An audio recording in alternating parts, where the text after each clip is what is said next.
Hello, my name is Sharon Wright and I'm looking for £50,000 for 15% share of my company. I first realised there was a problem threading cables and wires through cavity walls and void spaces when both a BT and a cable engineer visited my newly built home to carry out their install. Trying to thread a cable through a cavity can be hit or miss and near impossible in some situations without the aid of an improvised tool such as a coat hanger or a drill bit. Both these ad hoc methods present themselves with major health and safety problems, as well as wasting valuable time. They have to thread from the inside to the out, at an angle, as well as having the cavity insulation to contend with. It was after these visits I had my eureka moment and invented Magnamole. I approached BT, they liked the concept and they liked the prototype, but they wanted me to prove the value of the product. So for your normal install, from the inside of the property, simply insert your rod and you're now on the outside of the property. The pack comes with 5 caps and they're tapered to screw on the inside so they fit onto any size cable or wire. Simply twist them on until snug, align the magnets and push the cable through. Seal off and the job is done. The product had to work in all threading scenarios and the results showed a potential saving of £6.5 million in downtime alone per year. I have a 2-year contract with BT to supply all engineers in the UK. I have a 2-year distribution agreement with Schneider in the UK, and I have a distribution relationship in the USA covering all 50 states of America and Canada. I also have a letter of intent for 1 million units. The product is proven to work first time every time. Thank you for your time. Has anybody got any questions?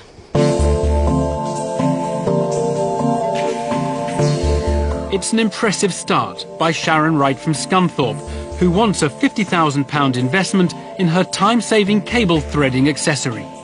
She's prepared to give away 15% of her company, Magnamole. Duncan Bannatyne is first to question the inventor.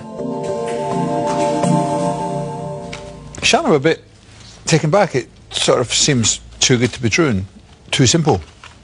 What does it cost you to produce? It costs from 97p to £3.74.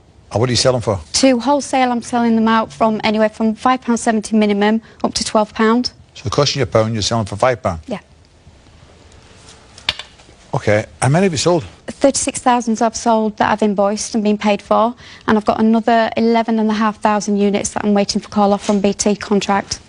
The big question that's just hit the back of my brain is, why do you need any money? You've invented a product. I take it you've patented it. Yep, it's got a UK granted patent. It's also got the international patent. You've sold a huge number. So why do you need anybody's money? Why take somebody else's money and give them equity in your because I'm working fantastic company? 16, 20 hours a day, 7 days a week, and I need your help to take me to the next level. Sharon's staying confident. James Kahn is keen to know more about the inventor herself. What's your background? How did you... I'm confused. My background was health and safety and quality assurance, which naturally go together. I'd moved into a brand new house. I'd had the install booked. BT were due in the morning. They didn't arrive till lunchtime, so I was under pressure obviously to get back out the door to do my job. I asked him if there was anything I could do to hurry the job along, and he said I'll get my tool from the van, and it was a coat hanger, which naturally I thought, my God, you don't even know what's on the inside of that cavity. My health and safety background came into force, and it just came, I just had one of those eureka moments, and I thought, I can't believe this product's not out there. So I did my research, I looked at everything that was on the market. Sharon, I think it's ingenious. Thank you. I was told from the patent attorney when I first went to see him, it was a no-brainer. It was like the cat's eye situation. And that gave me the confidence, really, to take it to the next level. I'd like to say you're fabulous. So I'm going to say it, you're fabulous. Thank you. I'm about to write a cheque of £50,000 from my children's hard-earned inheritance. Good. What are you going to do with it? 5,000 would be for the card inserts to have the language interpretation multilingual. I want to go global and go into every single country with this product. 10,000 would be into the website, obviously, the language interpretations and for market research. 35 would be for staffing, so it releases me to be able to do what I'm good at, to go and be an ambassador. Have you got no staff at the moment? I've got one person that works 1 day a week. That's all I can afford. And this is your full-time job? This is my full-time day job, night job, evening job, weekend job. No, I have an office. I do have an office. Where? In my hometown, Scunthorpe. Scunthorpe. Yeah. Tell me, Sharon, do you have a family? I have a 12-year-old little girl who's my biggest fan and biggest supporter. Okay. And that's it. Sharon has yet to put a foot wrong. But Peter Jones thinks he might have spotted a flaw. The biggest issue and potential flaw to me over this invention is the fact that it's not an invention or a product that actually will be purchased more than once. You kind of almost want your product to break occasionally. I think once you've hit that market, what I'm saying is I think once you've hit the penetration...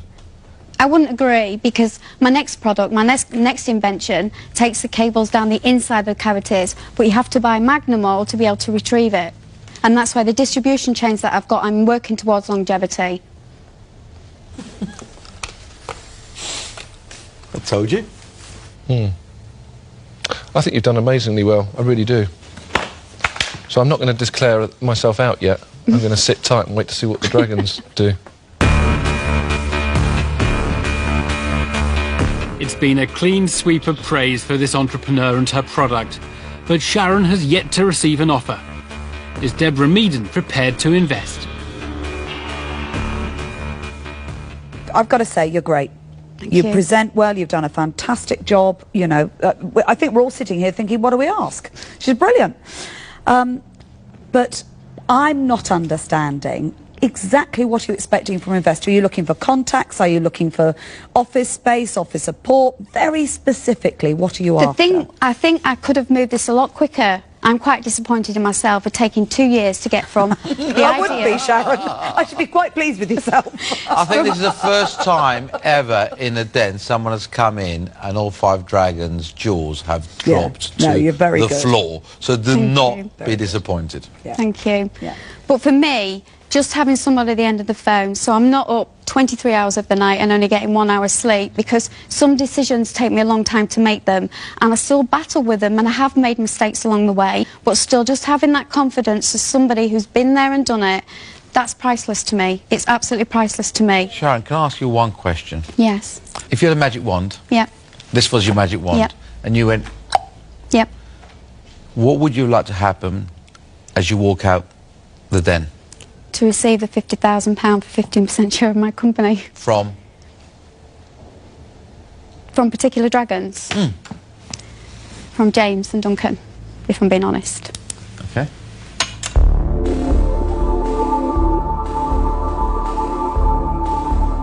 Focusing on one investor over another is a dangerous game to play in the den. Will Sharon's candour pay off? It's called Electro Expo. It has chop box, wrap strap, and 3 other products that haven't been on Dragon's Den. Okay. So, I mean, yeah, I think Sharon is very, very investable. So are you making an offer to me? We certainly will well, make we're an not, offer. Sharon, only because they're waiting to spoil our offer. Nobody wants to break cover first, Sharon. That's what's happening here. Yeah, I was just saying, there's no let me offers help on you. the table yet. Sharon, let me help you. I'm going to break cover because you deserve it. Thank you. Okay.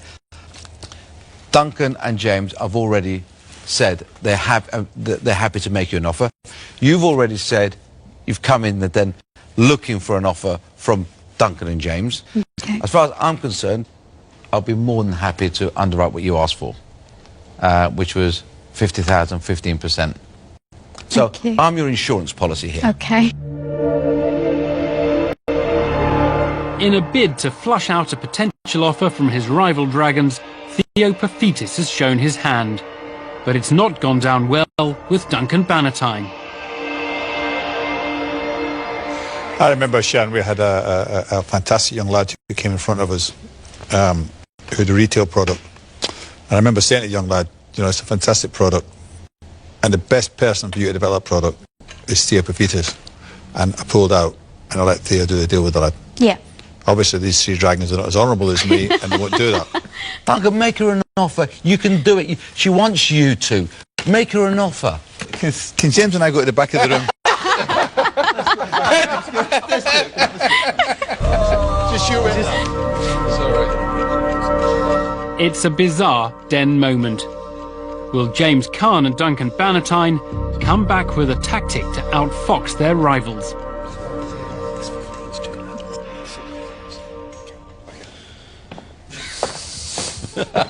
Thank you, Sharon. Thank you very much. Who's in charge here? Should I? Sharon, we've had a little think. Yeah. We've had a debate. James has phoned his wife and I've phoned my mother. And we'd like to make you an offer, okay? Sharon, you've come in looking for 50,000. We would like to make an offer for 80,000 because to go into America, Australia, and all of that, Yeah. to do it properly, Yeah. you know, I think it's better to have a bit more than to have a bit less. But we'd need 25%. Do you Okay. want to add anything to that? No.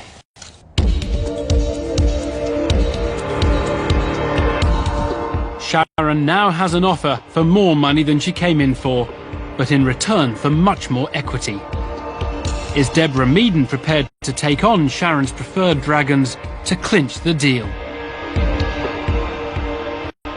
Without a doubt, these guys are very well placed, but you shouldn't discount the experience that other people have.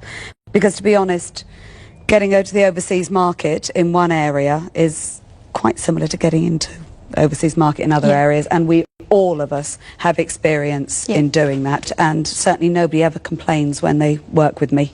So I will make you an offer, and I'll make you an offer at the level that you asked. So £50,000, 15%. If we do work together and find that we needed more money in the business, I just make the business happen and I provide the funds to do it, as long as I'm convinced on the business plan. Okay. It's a show of ruthless determination from Deborah Meaden.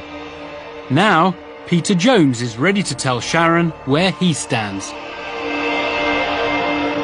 I think and feel that you don't need any money.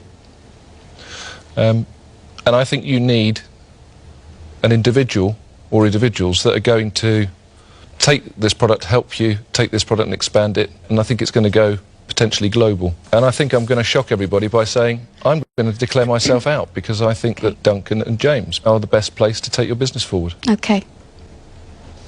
Sharon, just have a reflection, I think. Okay. In an unusual move, Peter Jones has made way for his rival dragons. Sharon now has to decide between accepting more money or keeping more of her company.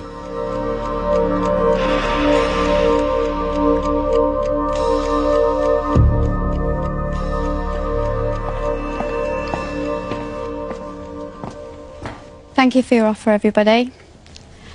I'm a businesswoman, and I'd be stupid not to negotiate further.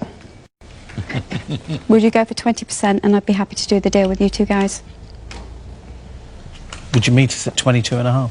Yes, I would. So, I'd be very pleased. I would love to do the deal with. I really would. Thank you. Well, great deal. Thank you. Fantastic, Sharon. I'm so proud. So proud. Sharon's done it. She may have given away more equity than she originally intended, but she walks away with more cash and the 2 dragons she wanted. Amazing. Absolutely amazing. She was absolutely fantastic. One of the best I've seen. Immaculate. Absolutely That'd be very immaculate. good.